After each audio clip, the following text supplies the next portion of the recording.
खराड़े जी, पुणे से। श्री रंश प्रभु। राधे राधे महाराज जी। महाराज जी, आपके चरणों में कोटि कोटि प्रणाम। गुरुदेव, मन कोई इच्छा या आसक्ति करता है तो उसे पुनर्जन्म लेना पड़ता है, पर आत्मा तो इच्छा से विहीन है। आत्मा किसी चीज से आसक्त नहीं होती। अगर आत्मा ने किसी चीज की इच्छा या आसक्ति नहीं की तो आत्मा का पुनर्जन्म क्यों महाराज जी? आत्मा को ही तो भ्रम हो गया। भ्रम तो आत्मा को ही है। आप हैं आत्मा, आप ही तो हैं आत्मा, लेकिन आपने अपने को शरीर मान रखा है कि नहीं। इसी भ्रम का तो दंड मिल रहा है, पुनर्जन्म। बार बार जन्म मरण हो रहा है। मन की इच्छा को आपने अपनी इच्छा मान ली। नहीं, मन की इच्छा को मन की इच्छा में छोड़ो, आप दृष्टा बनो, अभिमुक्त हो जाओगे। मन की इच्छा को आप ये देखना है, मैंने देखा कहते हो कि नेत्रेंद्रिय ने देखा। आप क्या बोलोगे? आज मैंने देखा तो भोगो, फिर मैंने देखा तो उसका शुभ देखा या अशुभ देखा उसको भोगो। मैंने सुना, शुभ सुना या अशुभ सुना उसको भोगो। मैंने खाया, अच्छा खाया बुरा खाया उसको भोगो। मैंने भोगा तो अच्छा भोगा या बुरा भोगा उसको भोगो। भ्रम तो प्रभु मन आत्मा नहीं है ना, पर नहीं, मन नहीं, मन नहीं है ना, मन की इच्छा है प्रभु। आत्मा की तो आत्मा ने मन में अपना तदात्म कर लिया है, मन को अपना मान लिया है। मन की इच्छा को अपनी इच्छा मान लिया है। जो मन सलाह देता है वही बुद्धि निश्चय कर देती, वही आत्मा मान लेता है। जीव एक रथी है, समझ रहे हो? शरीर एक रथ है, इंद्रियां इसके घोड़े हैं, मन इसकी लगाम है और बुद्धि इसका ड्राइवर सारथी है। अब रथी ऐसे बैठा है, अब सारथी मन की लगाम को ढीली कर दिया बुद्धि रूपी सारथी ने। अब इंद्रिय रूपी घोड़े मत वाले होकर विषयों की तरफ भाग रहे हैं और रथी कुछ कर ही नहीं रहा। अगर वो अपने स्वरूप में आ जाए और सारथी को डांट लगा दे तो सब बात बन जाए। अब सारथी रथी के अनुसार नहीं चल रहा, मन के अनुसार चल रहा है, इसीलिए हमारी दुर्गति हो गई। तो विषयों का चिंतन करने वाला मन और इंद्रियां बंधन युक्त आत्मा, जबकि वो निर्विकार है, और भगवत चिंतन करने वाला मन और इंद्रियां मोक्ष को प्राप्त आत्मा। जब सैनिक हारते हैं तो हार किसकी होती है? राजा। राजा की होती है ना। हाँ, और सैनिक जीतते हैं तो विजय किसकी होती है? राजा की। राजा की होती है। तो ये सैनिक अगर गंदे आचरण करें तो बंधन में कौन आया? वही सुअर बना, वही कुत्ता बना, वही नीच योनियों में, वही प्रेत योनियों में, अधम योनियों को प्राप्त हुआ निर्विकार सच्चिदानंद स्वरूप आत्मा। तो इनको ठीक करने के लिए मनुष्य जन्म मिला है कि हम इनको ठीक कर लें। इनमें हमारी आसक्ति हो गई है। आज मेरा मन कहता है ये खाना है, ये खाना है, लेकिन आज मैंने ये खाया, कहता मन है और खाया मैंने, तो अहंकार विमूढ़ आत्मा करता हमिति मन्यते। मैंने किया, मैंने खाया, करता और भोगता भाव, तुम मरो फिर भोगो। ये दुर्गति हो रही है अज्ञान के कारण। यद्यप निर्लेप निर्विकार अचाह आप्त काम आत्मा है, लेकिन वो मन में तदात्म कर लिया। मन इंद्रियों में, इंद्रियां भोगों में, दुर्गति हो गई।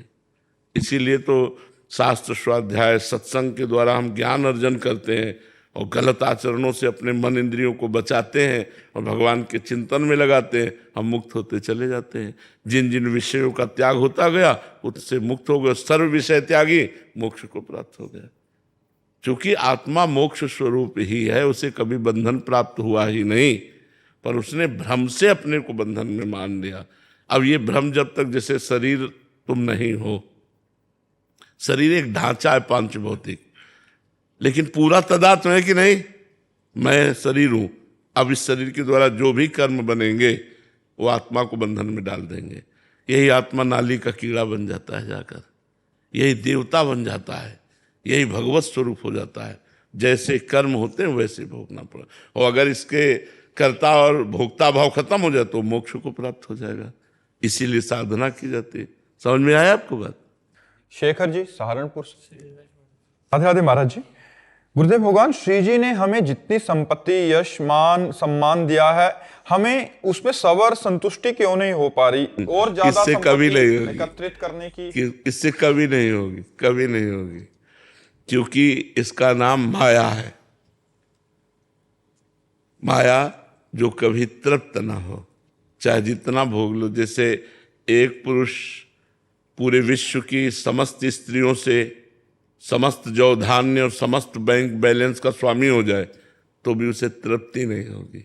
संतुष्टि कब आएगी जीवन में? भगवान के चरणों में जब हमारा चित्त, तो देखो केवट कह रहा है, जब भगवान के चरण पखाड़ रहा है तो कह रहा है, अब कछु नाथ ना चाहिए मोरे, दीन दयाल अनुग्रह तोरे, बहुत काल में कीन मंजूरी, आज दीन विधि भल सब बहुत काल से न जाने क्या क्या कर्म किए, आज विधान बन गया कि आपके चरण मिल गए, अब मुझे कुछ नहीं चाहिए। जब तक भगवान के चरण न मिलेंगे तब तक शांति नहीं। देखो हम कई बार कहते हैं कि अगर एक अप्सरा उतर आवे स्वर्ग की तो ऋषि मुनियों के मन चंचल हो जाते हैं। जिन्होंने अपने मन को अधीन कर लिया है उनके मन चंचल हो जाते हैं। उनका स्वामी है देवराज इंद्र, स्वामी है समस्त अप्सराओं का, लेकिन उसका मन अप्सराओं से भी अतृप्त रहा और गौतम ऋषि की पत्नी अहिल्या से गलत आचरण किया जाके।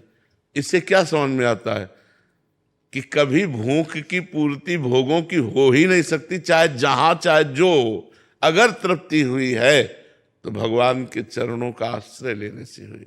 भगवान नाम जप करते करते जब तो हृदय से आ जाता है, अब कछु नाथ न चाहे, नहीं, ये सब झूठा है, ये सब झूठा है।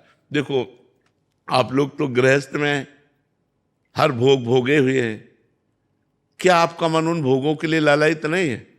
क्या मन ऐसा कहता कि बस अब तृप्त हो गया? नहीं, फिर वही नई चाह, फिर वही नए ढंग से भोगने की चाह, फिर नए शरीर को भोगने की चाह, नए भोगों को भोगने, ये है। और ये आज से थोड़ी चल रही, जब से सृष्टि हुई तब से हमारी चल रही, तो आज तक पूर्ति नहीं हुई, इस जन्म में भी पूर्ति नहीं होगी। इसलिए सावधान हो जाओ, गलत आचरणों को छोड़ो, धर्म पूर्वक विषय भोगो और नाम जप करो। धर्म पूर्वक चलोगे तो विषयों से वैराग्य हो जाएगा, और अधर्मिक विषय भोगोगे तो उसमें राग हो जाएगा और दुर्गति हो जाएगी।